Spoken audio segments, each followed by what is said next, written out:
Chodesh Tov. Tonight, B'ezrat Hashem, we're going to be counting Netzach Sheba Malchut. And we were talking that this whole week, the week of Malchut, is the final week, and the week where we concentrate specifically on the leadership, being a leader. Yesterday we addressed the concept that everybody wants to be a leader.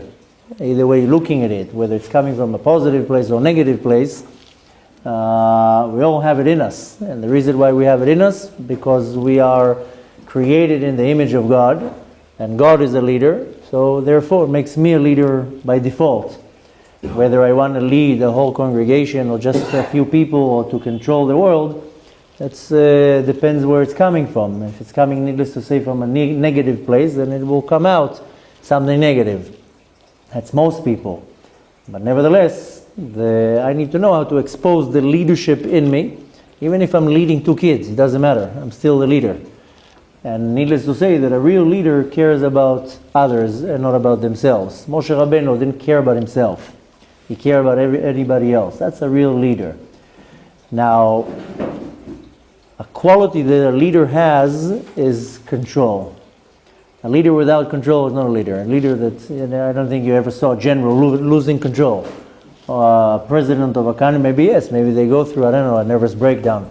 But a real leader has 100% control of the environment, of himself, his emotions and feelings. And this is a quality that we need to know how to expose within us, because most people, a little bit of pressure, they lose control. Now, to be in control, this is a very positive attribute, a very positive character trait that we all want to know how to bring it to the surface. Because bemet, a person, when everything is smooth and everything is okay, then no problems. Put a little bit of pressure, people lose control. And doesn't matter what type of pressure it is. It can be from a relationship, can be financial, can be something even very, very minor. But nevertheless, if you see a person that loses control, or you are one of these people that loses control very easily, it's a bad sign. It's not a good sign if you lose control. And I'm not talking right now losing your anger. Anger, we all have issues with anger. I don't think you're the only one who loses it.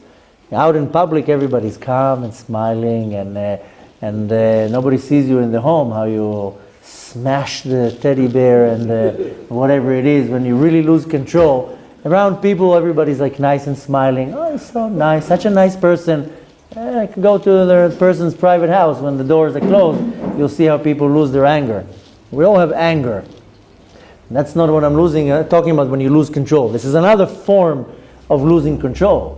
Some people, their anger is completely out of control. Some people have a lot of anger, but they know how to control it. We all have anger. Don't think that you're the only one who has anger. The question is how you control it. If you know how to control it, this is just because you know how to apply the power of control, self-control. Nevertheless, when it comes to a leader, if a leader loses control, this is a sign we don't want such a leader. I don't know if you saw ever a leader that loses control. Who will follow that leader? But nevertheless, the real leadership is tested in a crisis. When everything is smooth, what's the big deal? When there's a crisis, let's see how you're holding your ground. And needless to say, a leader. Now, again, we're talking about us. We're all leaders. Now, usually when there's a crisis or a severe problem, that's when most people lose their balance and they lose control. For example, if you want to compare leaders in our history, Shaul HaMelech, Shaul the king, was a little bit of pressure, he lost control. He didn't have control over his kingdom and his army, and just there was a little bit of pressure, he was losing the war, lost control. On the other hand, David HaMelech, this is a leader. And when the going gets tough, David got going. There is a verse in Tehillim, chapter 30, where it says, "Vayitchazek David leHashem Elokav." Every time Hashem threw at David, I'm calling him David like he's my friend, David HaMelech. Every time Hashem threw a challenge at him, and he has a lot of challenges, he didn't break. Rather, he right away strengthened himself. And we had challenges. If we think we have problems, this is nothing what King David went to go through. So this, you see difference between leaders. Why I think Hashem put so much challenges on him? He says, listen, you're going to be the king. I got to see that you're made from the right material. But we see, not chas v'shalom that I'm talking Lashon Hara about Shaul, but it's just, the Torah sometimes brings a figure just for us to have an example. What's a good leader, what's a less good leader. But nevertheless, David HaMelech, you see this is a leader. Why? Because every time there was a challenge or a crisis, instead of breaking down, he would rise up and overpower. And this power of rising above a challenge or not losing control in a crisis, this power is rooted in Netzach sheba Malchut. This is because the power of Netzach, of Nitzachon, of the victory, of the being victorious and powerful, is rooted in the Sphira of Malchut. Now, the Kadosh Baruch Hu constantly puts us in tests, in case you didn't notice. But He wants to see how you react. And if Hashem puts you in a challenge, He already gave you the power to go out of that challenge. Hashem doesn't put you in a challenge that is going to manipulate you to fail. And constantly Hashem is throwing challenges, depending, one day is like this, one day is like that. But He already gives me the power to overpower this challenge. Now, for example, when I want to look at a role model like David HaMelech, then whenever there was a difficulty, then he would find a solution. And this is a certain power that we have in us. It's not something that it's a quality that only one person have. Because the Kadosh Baruch Hu, He gives me the ability to find solutions to problems. It all depends on me if I'm able to bring it out to the surface or lose control. If I lose control, then the result is obvious. But every one of us has a certain challenge on a daily basis, and the Kadosh Baruch Hu says, now I want you to bring a solution. Let's see you bring a solution. That's the point of the challenge. The solution is coming from the Sphira of Netzach sheba Malchut. And we already explained based on the teachings of Chassidut and Kabbalah, that our nefesh possesses these midot. Why we think we're counting the midot, the sphirot? Because we possess those sphirot and the subcategories. Whether if it's in the sphere of Malchut, then I have Chesed and Gvura and Tiferet and so forth. I just need to know how to bring it up to the surface. But I do possess it. So if I want to practically use it, if I see that I lose control very easily, which is, chas v'shalom, not to put anybody on the spot, very few people, they have control, complete control over what's going on around them. They don't fall right away into sadness, depression, anger, and so forth. Now, chas v'shalom, it's not to put somebody on the spot or to insult anybody. Lehefech, the other way around, is to inspire and to educate that you do have in you this power of Netzach, of Malchut. You just need to know how to bring it up to the surface. Now, the test here is you have to see if you lose control under pressure. If everything is relaxed and good, then why would you lose control? You have to put yourself under a test, under observation, to see there's a situation of pressure. Am I losing my ground? Am I losing control here?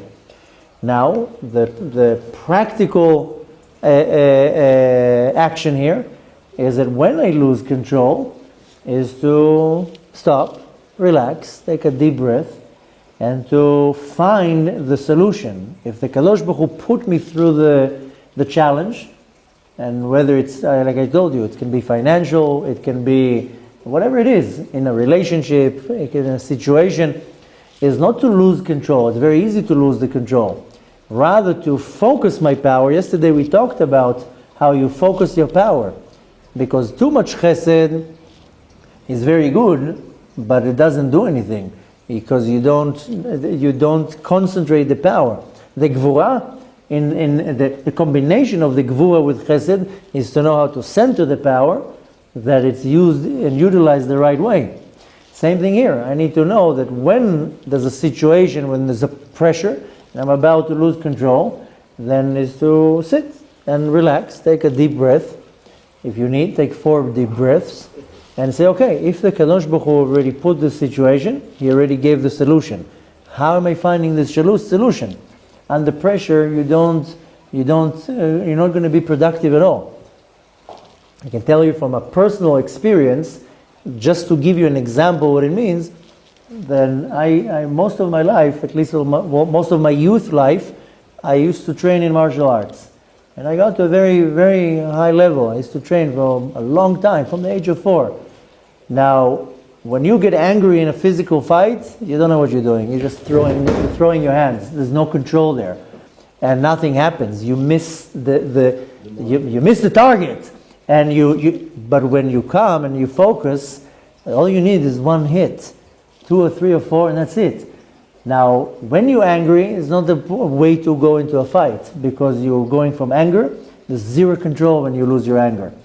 Now, sometimes what happens, you go to a competition. I'm not talking about a street fight right now. In a competition, and you're about to lose, you lose control. I'm about to lose. The guy's doesn't mean he's better than me.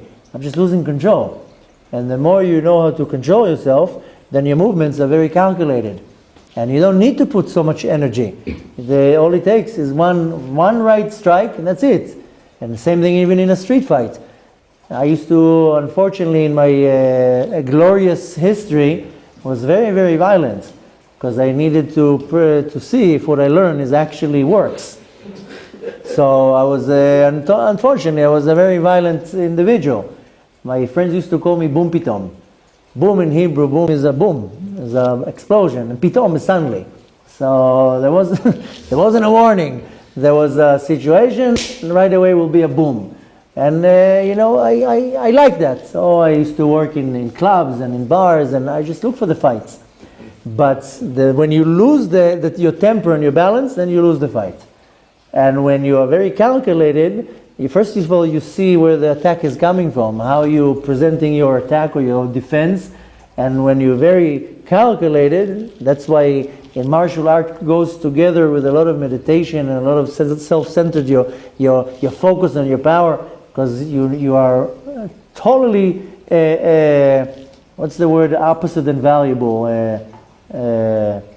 Worthless when you lose control. If you know how to focus your control, then you're in control. And this is one example out of many. I used to, in my glorious background and history, also used to be a nutcase driver. I used to have fast road bikes. What do you call them? I don't know. You call them street bike. No, not street bike. Like the fast motorbikes. Motorcycle. Yeah, but rackets. Yeah. Cat rackets. I don't know what them, but the ones that go real fast. Yeah. Not the ones. No, I had Suzuki's, but nevertheless, but not like Harleys or the ones that like the ones that go on the bikes. Yeah. And you 1 second without focus, you're out of the game. And also with car, I would drive I was out of control, and I like the adrenaline and I like the challenge. When you go 250 kilometers an hour, you're on one wrong move, you're like a fly on the wall. So, but there's the challenge here is how focused can you be, and the more focused you are, the more control you have over a machine. Now, to drive 250 kilometers an hour on a bike, you have to have super fast instincts and control, because every move has to be calculated, and you're already predicting the move. The car is going this way, you go that way. So again, I'm just giving you different. From my own personal life, you use it to your own personal experiences. But the more you know how to focus yourself, which is basically, if you want to take all the teachings of Kabbalah and narrow it into one explanation or one topic, is balance. The whole teachings of Kabbalah is to know how to bring you to be balanced. Most people are very unbalanced. Now they're too much to one side, too much to this side, or swinging from side to side. And to know how to balance yourself, that you are focused. I'll give you another example. In the army, I was a sniper. So, that you have to be very focused, because sometimes you're sitting for 3 hours with your scope on the target, and you're just waiting for the command. And the target moves, and you don't move for a second. You can't even a blink of, even the blinking has to be a split of a second. And you make one wrong calculation, you miss the target, that's it. You either get exposed, or you get the whole platoon will get exposed, or the whole mission will get blown out of its cover. So again, this is another form of how you put your focus. And when you know how to know, this is things that not an average person is a sniper and drives motorbikes, but in your life, if you know how to focus yourself, you don't lose control. Most people, unfortunately, very quickly they lose control. Now, how you make yourself really on top of your game is needless to say that your soul has to be aligned with your body. This is already sidetracking to a completely different thing, but most people, they're not focused. They're very ADD. I mean, ADD, I don't like this definition, but they don't know how to focus, sit quietly for 10 minutes. That's why most people don't know how to learn for 12 hours. Put somebody in a yeshiva, they'll learn an hour. After 45 minutes already, the tuchus starts moving, and so even if you have a good tuchus, doesn't mean that the mind is actually getting. That's again another form of focusing yourself, that you're able to learn for 12 hours straight and to get what you're learning, not just to read the text. Bottom line is that we have the power in us. Everybody has that. It's not that one is better than the other. Everybody has the Netzach of Malchut, the power of overpowering the chaos. Now, who wants chaos in your life? If you would have a device that can read thoughts, I guarantee to you, you will see what chaos is going in people's minds. I told you already that there's a great rabbi, huge tzaddik that was murdered in the Holocaust. He's known as the Rebbe from Piasetzna. We learned a couple times some of his teachings, and Esh Kodesh and many others, and there is a book, Bnei Machshava Tova, where he's talking about different type of meditation that is called Hashkata, and he's saying there, I mean, we don't realize that, but everybody, what's going on in their mind is a jungle. A jungle. If you would be able to read people's minds, you'll be like, that person is completely nuts, completely crazy. And even if you focus on your own mind, you're like, where is these thoughts are coming from? Just focus for 1 hour what's going on in your mind. You will give yourself an observation that you're completely off the charts. And that's how everybody, if you would be able to read everybody's minds. Why? Because again, there's too much chaos going on in the mind, then the body is very, very uptight. And the body is not relaxed. And the body is not functioning the right way. And usually it's because the soul is not aligned well with the body. So to make a long story short, since we're drifting to different topics, the point is that each and every one of us possesses in our neshama the power that is called Netzach sheba Malchut, and this is the power that allows me to have self-control and focus, to be able to focus my energy and to control that I don't lose control. So what if something happened? The thing is that any challenge that happens to me, even something as small as losing my keys, and because I'm losing my keys, I can't find them, and now I'm going to be late, and then, that's a normal situation with a person. He doesn't find their key of the phone, then they start turning the house upside down. Now I'm going to be late, now so I'm going to miss the bus, I'm going to have to wait for the next bus, and then the person starts getting, where's my keys? And the whole house is chaos. Oh, relax. You think you're going to find your keys? When you're all crazy and throwing things, you're not going to find nothing. But this is one example out of many. You're laughing because you agree with me, because you went through that you lose something small and the whole system is overloaded and the person is completely, what do we say, worthless? It's not functionable. Useless, completely useless. You don't know anything. Relax. Wait a minute. The keys, they exist. They maybe just a little angel moved it from here to here to see how fast you're losing your focus. Now this is one challenge out of a million challenges that one can go through. The Kadosh Baruch Hu gives you a challenge to stop and say, wait, Kadosh Baruch Hu is playing with me right now, let me find a solution. Maybe I don't need the keys, maybe I have spare keys, I'm stuck with the keys right now. But nevertheless, the point is that's why I said the week of Malchut is a very, very powerful week. It's the week that concludes everything, the week that really focuses all the work that we did for 6 weeks to become a very productive individual. I mean, the Torah wants me to be productive. It gives me all the tools to be productive. The Torah is the power to heal all problems. I just need to know how to bring it to the surface, and needless to say, the result is that I'm calm, relaxed, efficient, and so forth. And the list will be much longer just by if I know how to focus this energy. And needless to say, practically saying, next time the keys disappear or whatever it is, don't let the system overheat with freaking out. Relax. It's okay. Freaking out right now is not going to find me the keys or get me the situation under control. Take a few deep breaths. You can't control the breath. Take a book of Tehillim, read a little bit of Tehillim, relax yourself.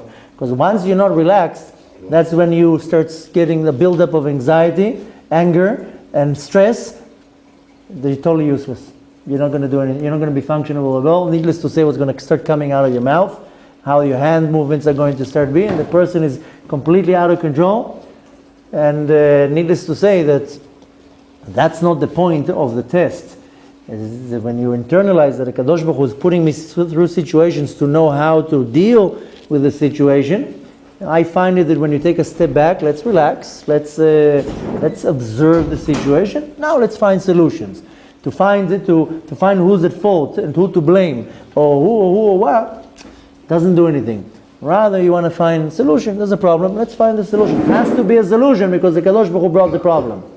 So, again, when you're really taking one sphira after the other in the week of Malchut, then you're really kind of balancing yourself to the point that you need to know how to bring to the surface all these great midot in you, and chas v'shalom, not to fall for the complete opposite. B'ezrat Hashem, we have a few more days, and we need to apply that. And I said that over and over. It doesn't mean that only today you can focus on Netzach Malchut. Is to take the concept and to apply it in your day-to-day life, even after Sfirat Omer. Next week, we're not going to learn any more about Sfirat Omer. It doesn't mean we want to break for the 11 months. Rather, you take the idea, the concept of learning, and you start applying it. What I'm saying doesn't mean that it applies to everybody. It could be that it's applying only to 50% of the people and say, yeah, you're right, I lose control. Some people can come and tell me, I know what you're talking about. I'm totally in control. Nothing moves me out of my balance. So needless to say, there's much more to talk about it, but the point is to take it, to know how to apply it, to be able to expose these great midot that we have in us, because we all possess them. And needless to say, to grow spiritually, emotionally, physically. And needless to say, that brings us to become a much more efficient, better individual to contribute to the world a lot of goodness and positive things.